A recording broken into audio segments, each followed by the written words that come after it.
BalconyTV! Welcome to BalconyTV.com. Tom here. I'm on the balcony. Robbie Bonham. That's me. And he has some advice about relationships.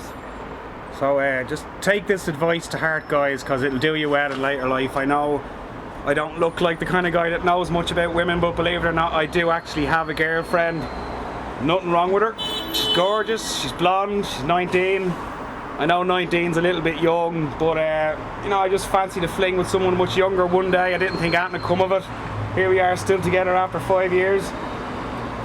It's I'm only joking, she's actually closer to my age, it's grand. But you notice a couple of things after 5 years with the same girl, and for instance, you notice that the nagging has now just become a background noise with her. I've just zoned everything out completely.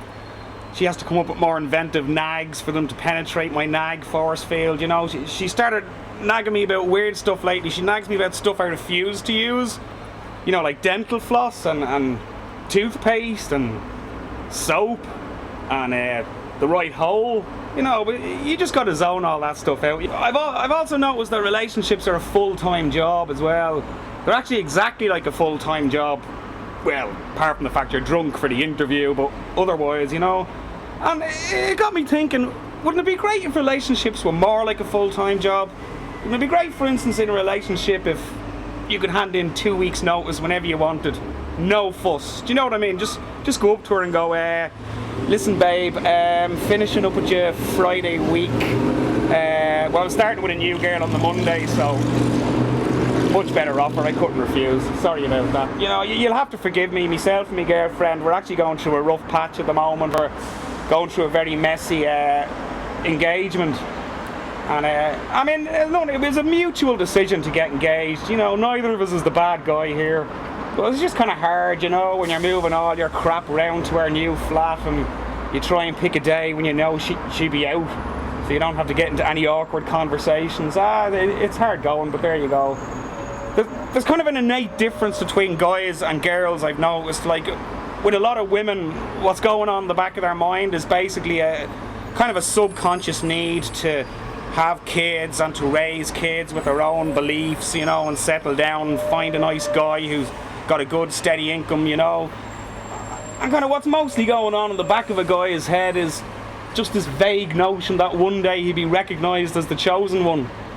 Another thing as well, a difference between men and women is women have this double standard that just men just can't get away with. You know, a woman, for instance, can change all your plans at the last minute. You think you might have made plans for Friday, but you'll find out Friday afternoon the plans have changed considerably. Have you ever tried doing that as a guy, changing plans at the last minute?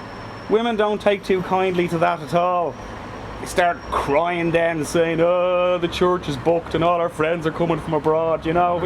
You just stop listening to that after a while as well. But I will end on one bit of advice for you to take, which is, and that's, if your girlfriend still lives at home with her parents and you ever have to stay there overnight while her parents are there, when you're going to bed, do not leave your trousers downstairs the night before. I will explain why. You have to get up in the morning and use the loo with nothing covering you from the waist down but your underpants, and you should bump into either parent in the landing. Ladies, I don't know if you're aware of this, we guys suffer from an early morning complaint that sometimes can't be helped, but there's a bit of mild stiffness going on down there. It's nothing sexual, it's purely biological. You do not want to bump into either parent with a sideways chubby, which is what happened to me. And the quickest way I could think of to hide it, for future reference guys, the quickest way to hide it, what you need to do is press your willy against your belly, pointing upwards, and use the waistband of your underpants to strap it to your body. Rule number 2, if you're going to do this, make sure you're also wearing a t-shirt. I completely mucked up the order I was doing shit in. I'll be using all of that advice, starting from right now. Tune in to more BalconyTV.com tomorrow. BalconyTV!